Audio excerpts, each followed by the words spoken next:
he pretty much railed on Brexit. I reckon 100 billion a year With a B. that we're losing every year. Damn. Amazon's reduced fees. Amazon has reduced some of its fulfillment fees directly in relation to products that are selling very well on Temu and Shein. Or Walmart. Hey Walmart, how you doing? The reduction in FBA fees for UK and Europe. The question has to be, why did they put the prices up just before that, just to bring them back down again? So maybe they recognised that they got it slightly wrong. The budget, in which there was literally nothing really for small businesses at all. And then if you couple onto them, this is the bit that really annoys me.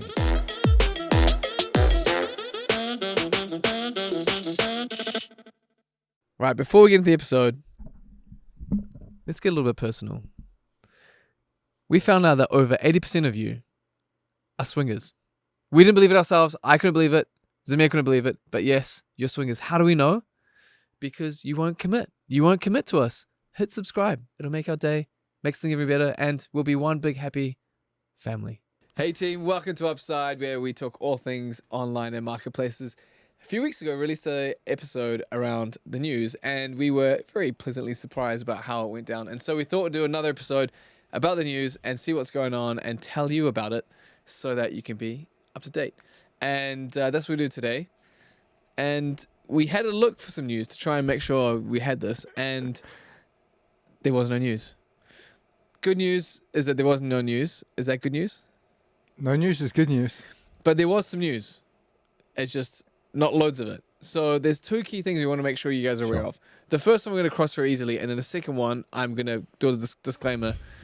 Zamir's very passionate about the second topic, and he tends to get worked up. So for any sensitive audiences, please be aware.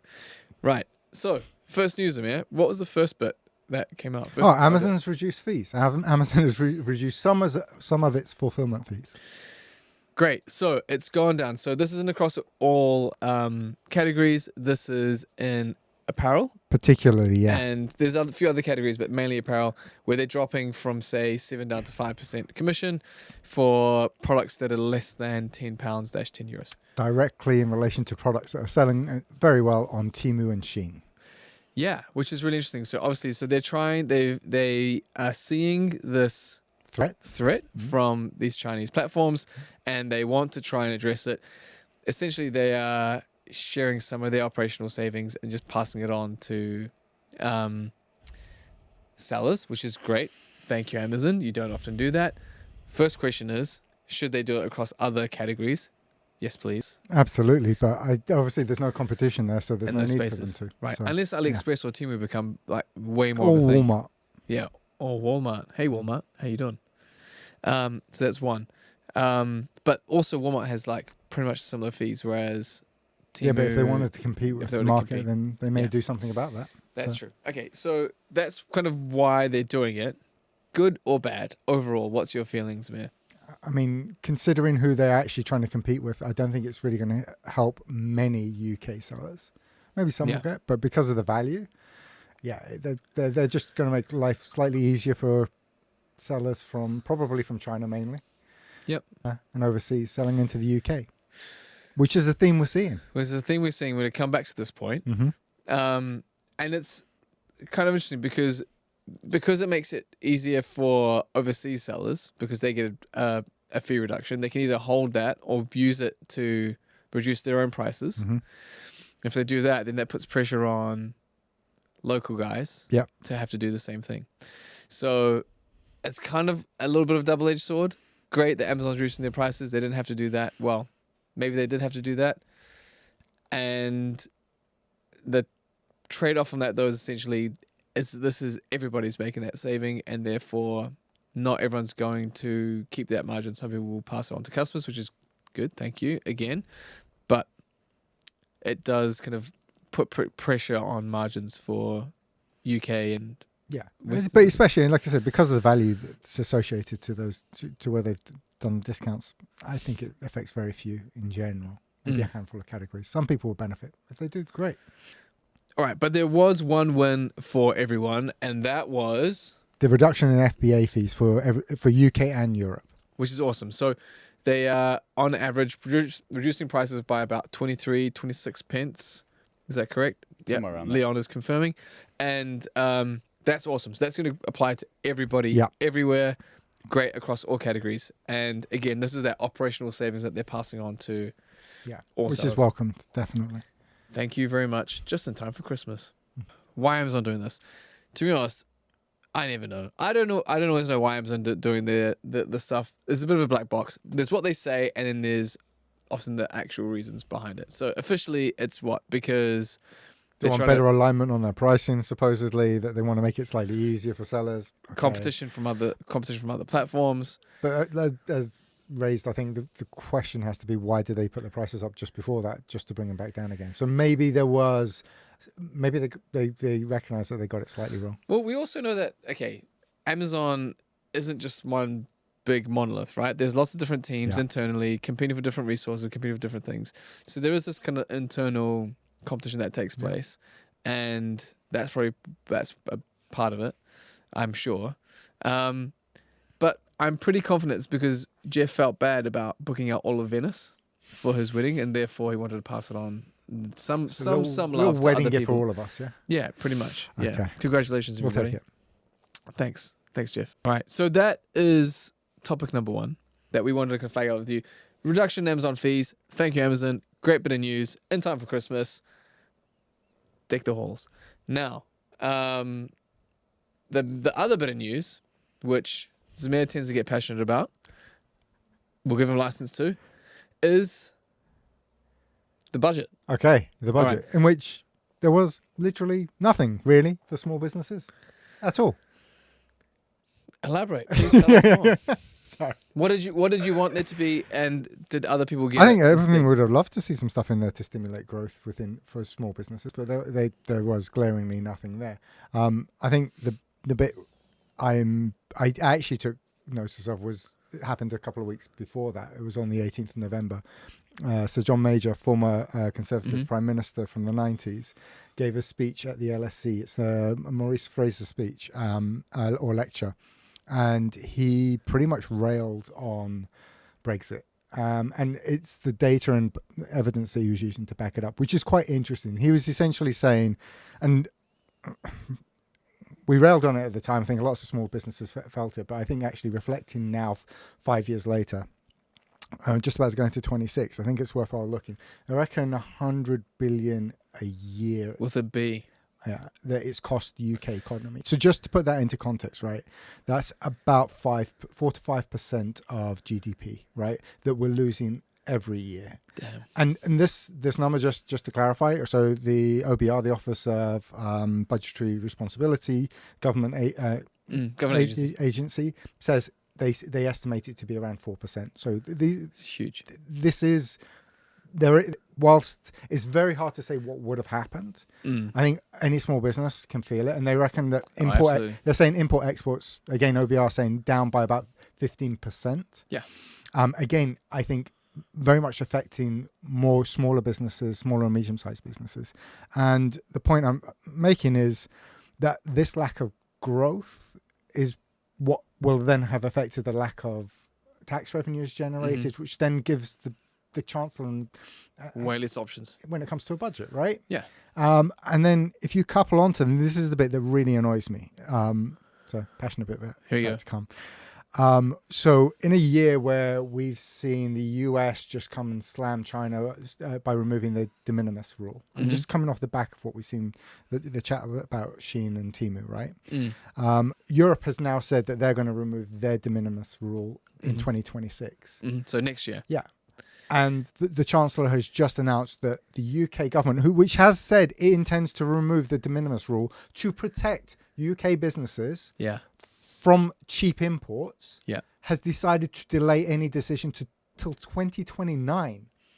So just in time. We've got on one side inactivity from both Conservative and Labour governments consecutively to actually deliver on any promise from Brexit. Yet we keep our foot firmly in. That's where we're staying. No change in policy. Yep. And we haven't seen any of the trade deals. I mean, the trade deals are there. They reckon the impact is about 0.1% on GDP. As a result of Brexit, we're losing £100 billion in trade every single year, right? I mean, that's an insane number. 100 billion. 100 billion. And just to put this in context, right? That's 4 to 5% of GDP, right? And this is backed up by the OBR, the Office of Budgetary Responsibilities, put the number around 4%. It's very hard to forecast what possibly would have happened, but around that amount. And about 15%, they say, of import-export. And I think small businesses have borne the brunt of this because they haven't been able absolutely. to. 100%. So all that extra cost and admin just meant they had to stop. So that 100 billion in trade, when he actually put the number on it, and he brought this straight in to do with the budget and why it's they've got so little wiggle room and what they can do. He says by 2035, very serious economists predict in terms of loss of taxable revenue will be 311 billion pounds in tax. Imagine spending that on NHS. So just every kind week. of bringing that around, right? That's the cost that everyone's had to bear. But fundamentally, most of that would have gone through small businesses. And that's trade that we would have had that would have given us scale and the ability to grow and to be more profitable. I'm not saying that other things wouldn't have made life hard, but my issue is consecutive Conservative and Labour governments are still committed to Brexit. We're keeping our foot in. And at the same time, with the de minimis rule, which we've seen, the US just arbitrarily removed, right? Completely. They're like, right, it's unfair practice. We're going to protect. We're going to protect the local economy and domestic producers, right? So they stopped all of that trade. European Union has said, 2026? So next year, they're going to remove the de minimis rule. And in the run-up to this budget, our Chancellor said no decision on removing the de minimis rule before 2029. Which is nuts. I honestly thought they'd just be like, that makes absolute sense. Let's just do it this year, next year. Let's just make it happen. So we're stuck now, right? So Brexit, we lost all of that trade. Insane numbers. We've seen trade deals that result in an increase of 0.1% of GDP on the current trade deals that have actually been negotiated and come through. So nothing for us to really deal with. And protection that they could bring in now, not happening, and just delaying. So on every side, small businesses are being squeezed. Along with everything else that's happened with rising costs. Shortage of labor, all that kind of stuff. So all of that piled onto it. So am I surprised that there's nothing in the budget for small businesses? No. And this is how we're treated every year. But ultimately, as we discuss offline, with the ones that really generate wealth within the country, and that's what we're there for. And it's not huge wealth for us as individuals. No. But it does to drive the economy. Definitely carry a huge burden of it. And we're in a situation where that pain just doesn't seem to be ending. And I think off camera you were saying as well that a lot of the budget and the focus is on big companies, right? Because they've got all the lobby power. Whereas most of the tax revenue is coming from these smaller businesses. Because all these big companies just moving all their tax offshore. And if you think about it, with Brexit, the easiest way to really get around Brexit was to set companies up in other countries. Which means that you're then reporting your revenues through those countries. Which means that they're not coming to the UK, right? So naturally that's what we've seen big businesses do. It kind of makes me think there's like an opportunity for someone like the FSB or some other organization that looks after small businesses to create a fund to lobby on behalf of small business, because it makes sense. There's the most voters, there's the most tax from this pool. It has the potential to have a lot of benefit, but it's currently unaddressed. If you're one of these people and do it, and you do actually look after this sector, please let us know. So anyway, so in terms of news, the lack of news, I think, is the topic that we've wanted to discuss. It's Q4, and everyone's just kind of heads down, bums up, focusing on. Hey, look, this is the thing that I always admire, right? So small businesses, everyone we keep on going, pushing hard, but we know it's harder. We know, we're seeing revenues grow, but we know margins aren't. And when I say revenues, I'm talking about like local revenues. It's harder than ever. But we know that margins are tighter than ever as well. We'll be interested to see what happens off the back of Black Friday, Cyber Monday, sales data, and see to what extent. But that sales data is going to tell us what. Yeah, I things. was going to say we're going to see. I think we're going to see growth. And we're sitting here just post Cyber Monday as we're recording this, and we know that there's growth. Okay, but underlying that, I think margin tells a very different story. Yeah, and I think this is the other part of it, right? Because like last year we did a forecast, and we were like, it's all going to be heavily based on payday. Mm-hmm. I think that's going to be even more so this year. Yeah, right? I think that's a really valid point. Because cost of living, all that kind of stuff, this is all kind of factored into that, and having that payday. Well, you're saying disposable income's been reduced, right? Yeah. So and so people don't have as much room. Bandwidth. Yeah. Yeah. So I'm interested to see first week versus second week of promotions to see how that how that plays out. Because you've almost had like a whole week of pre-salary, whole week of post-salary to come in and see how it all works through. I mean, luckily we're going to have that data coming through over the next few weeks, and we'll probably get some idea as to exactly what's happening, and we can then compare it to previous years. Yeah, exactly. That'd be interesting. Cool. Okay, so that's news. No news is good news, but there was some news, so that's also good news, I think. Cool. All right, we'll wrap it there. One love. One love.